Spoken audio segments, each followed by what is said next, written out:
মিয়ানমারের রাখাইনে ত্রাণ সহায়তা পৌঁছানোর জন্য জাতিসংঘের তত্ত্বাবধানে মানবিক করিডোরের বিষয়ে নীতিগত সম্মতি কথা প্রকাশ করেছে বাংলাদেশ। জাতিসংঘের এই প্রস্তাব অনুযায়ী বাংলাদেশ হয়ে করিডোরের মাধ্যমে রাখাইনে সহায়তা পৌঁছানো হবে। এই ক্ষেত্রে প্রশ্ন উঠেছে, এই করিডোর কি বাংলাদেশের নিরাপত্তা হুমকির মুখে ফেলবে?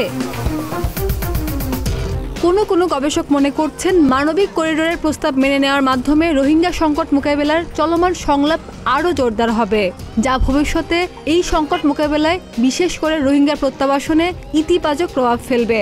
তবে এই নীতিগত সিদ্ধান্তের প্রেক্ষাপটে গবেষক, রাজনীতিবিদ, নীতি নির্ধারক ও সাধারণ জনগণের মধ্যে বেশ কিছু প্রশ্ন, আশঙ্কা, দ্বিধাও তৈরি হয়েছে।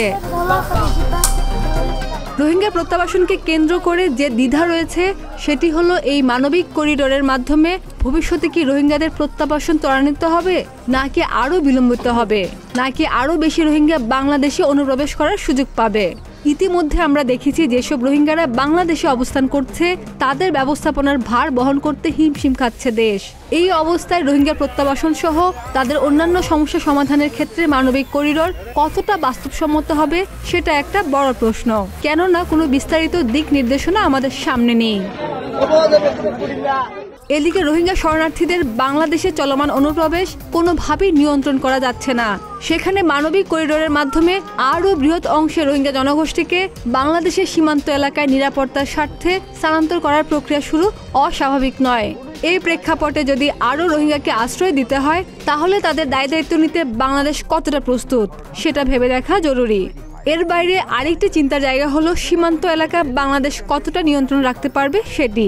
সাম্প্রতিক নানা ঘটনাবলী দেখলে বোঝা যায় সীমান্ত প্রতিরক্ষার ক্ষেত্রে আমাদের প্রচেষ্টা খুব একটা শক্ত না।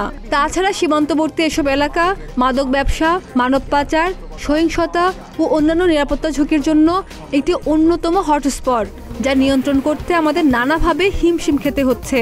এমন পরিস্থিতিতে সীমান্ত এলাকার নিয়ন্ত্রণ আরও ঝুঁকিপূর্ণ হয় কিনা সেটা খতিয়ে দেখা প্রয়োজন। খাদিজা নিপা, প্রতিদিনের বাংলাদেশ।